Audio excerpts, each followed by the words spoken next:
President Obama scored a big victory this morning on the Iran nuclear deal. Maryland Senator Barbara Mikulski says she'll vote for the deal when the Senate begins debate on the issue next week. Mikulski is the 34th Democrat to declare support for the deal. This gives the president enough support to uphold a veto of a resolution of disapproval if passed by Republicans. Secretary of State John Kerry says the plan will block all pathways for Iran to obtain a nuclear weapon.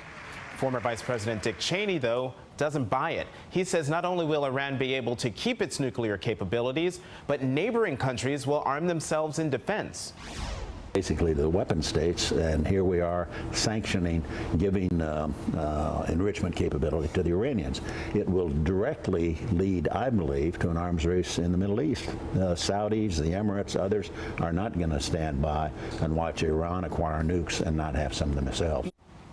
Joining me now is Robert Greenwald of Brave New Films. Robert, thanks for being here. Sure. So how big a victory is this for the Obama administration?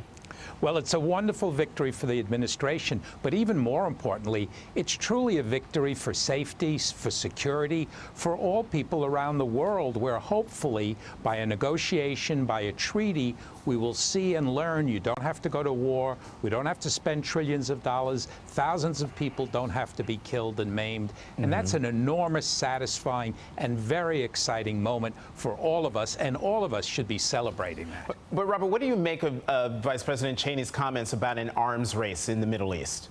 From the man who worked for Halliburton?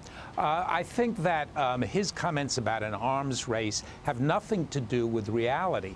Well, it has to do with his reality, which is a militaristic reality that sees the entire world through a prism of wars, invasion, and occupation. But if you look at it another way, a rule of law, negotiations, peace treaties, countries coming together and working through their problems, it's a wonderful moment and counter to the way he sees the world. Is the concern over Iran cheating actually valid? Countries come together to work out agreements. You trust, you don't trust, you verify, you negotiate, and that's what I think we owe the Obama administration a huge salute and appreciation, because they've shown a way that whether you trust or not is not the key issue. The issue is, what is the agreement? What does it say? How strong it is, how they can go in and verify, verify, and verify. That lets all of us be safer and very secure. You know, your group is calling out Senator Ron Wyden of Oregon, who has not made his vote public. How important is his voice in this conversation?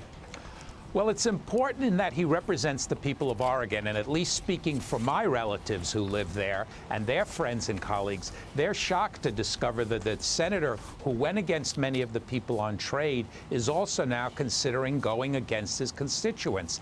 I don't see a rational, thought-out, logical argument that he can present as to what is an alternative, what is a better way, and why is he not supporting an effort towards peace. And Robert, real quickly, Senate Majority Leader Mitch McConnell said in a statement that this deal can and should be revisited by our new president. Will this deal continue to be a major talking point on the campaign trail?